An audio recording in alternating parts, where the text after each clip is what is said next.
Here are 3 easy tips to help you get over to sleep faster. Tip number 1 is simply making your to-do list for tomorrow. So getting it out of your mind and onto paper. Works very easily, very simply, very quickly. Stops you ruminating. You've already solved it. You know what you're going to do tomorrow. Tip 2 is about your breathing. 10 to 15 minutes before you go to bed, consciously put your focus on your breathing and slow your breathing down. If you can do nasal breathing, all the better. But breathing in, say for a count of 4, and breathing out for a count of 6, and relaxing into it. Make it light, slow and deep. Use the diaphragm.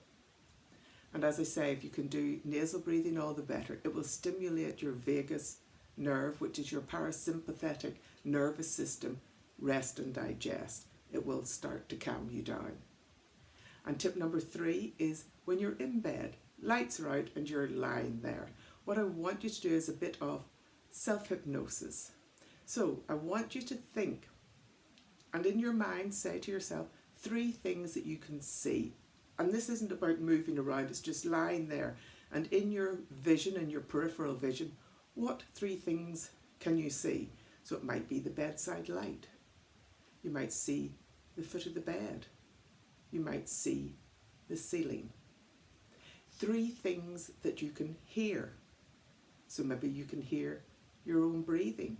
Maybe you can hear your partner's breathing. Maybe you can hear some noises from outside. And 3 things that you can feel. So can you feel the sheets underneath you? Can you feel the softness or the hardness of the pillow? Can you feel the weight of the duvet or the blankets on top of you? Once you've gone 3, do 2. 2 things you can see, 2 things you can hear, 2 things you can feel. Then 1 thing you can see, 1 thing you can hear, 1 thing you can feel. And when you've done that cycle, close your eyes and go back to 3 things you can see with your eyes closed, which is either just, what's the darkness and those little flickers of light on your eyelids, or you can imagine things. 3 things you can still hear, 3 things you can feel. And as you're doing it, slow down your voice. That voice in your head, 3 things I can see, 3 things I can hear. And if you have to cycle around, keep doing. The more you practice any of those tips, the better it gets. I find the last one excellent, and I'm usually off to sleep before I've done even round 1. Give it a go, see how you get on.